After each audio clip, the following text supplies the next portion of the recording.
No plea will be taken in this case today because it involves felonies. Instead, it will be set for a preliminary hearing. At that hearing, the state will have the opportunity to present evidence. The state will try to prove that there's probable cause to believe two things. Number one, that these offenses were committed, and number two, you're the person that committed them. If the state meets its burden of proof, this case will be transferred to the Lorain County Court of Common Pleas for presentation to a grand jury. That preliminary hearing will be set within the next 10 days. Will you be hiring an attorney or requesting a court-appointed attorney?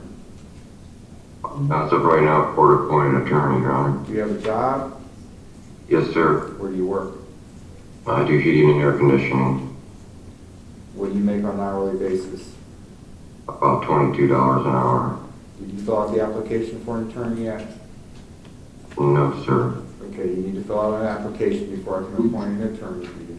Yeah, I filled it out, sorry. All right, I'll take a look at it to see if you qualify. I'm going to ask the prosecutor to tell us the allegations, Mr. Kishman. Thank you, Your Honor. This was May the 26th, 2024. Shortly after 11 p.m., sheriff's deputies were called out to 125 Melody Lane in response to a shooting. The caller was the defendant. He initially claimed that he had accidentally shot his wife in the back of the head.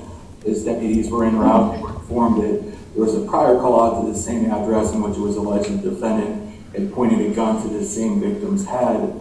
When they arrived, they spoke with the defendant, immediately observed that he appeared to be heavily intoxicated, could smell alcohol coming from his breath, spoke with his father as well. The defendant was covered in blood. His father indicated that the defendant told him that he was outside smoking a cigarette when he heard a gun go off inside of the home, came inside and saw the victim had been shot in the head, which was inconsistent with his statement to police. Deputies further note that there were 3 kids in the home when this took place, that projectile clearly entered the back of the victim's head.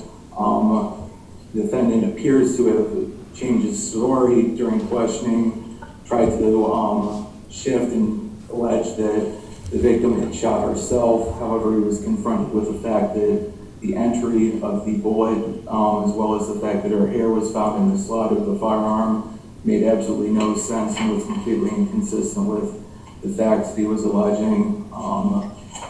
Gave many other confirming statements as well, Judge. What about prior offenses for Mr. Serafine? Your Honor, he has got a prior conviction for assault, which was reduced from domestic violence in Lorain County in 2018. All right. What's your position with respect to bond, Mr. Kishman? Your Honor, I request $1 million cash bond, no contact with this residence.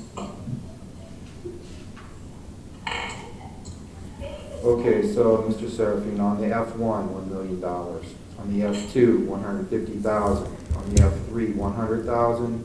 On each of the M1s, $10,000. As a condition of your bond, if you do post bond, you have to stay at least 500 feet away from the address at 12583 Melody Lane in Eaton Township. You have an opportunity to go there one time, escorted by the Lorain County Sheriff's Office to get your personal belongings, but otherwise you're going to need to stay away from there. In order for me to make sure that, you're going to need to be fitted with a GPS monitor prior to release from jail if you do post bond. Also, 0 tolerance for the consumption of any alcohol, the use or marijuana, the use, possession, or consumption of any drugs that are illegal by nature or used illegally. No drugs, no alcohol at any time. You have to obtain a substance abuse evaluation, follow all recommendations of treatment. That's going to include random drug and alcohol testing. You understand all that, Mr. Serafine? Yes, Your Honor. Anything else, Mr. Kishman? Your Honor, the state would also request a no firearms provision as part of the bond. Also, no firearms in your possession at any time, Mr. Serafine. All right, thank you, Mr. Serafine. You're done. Thank you, Judge.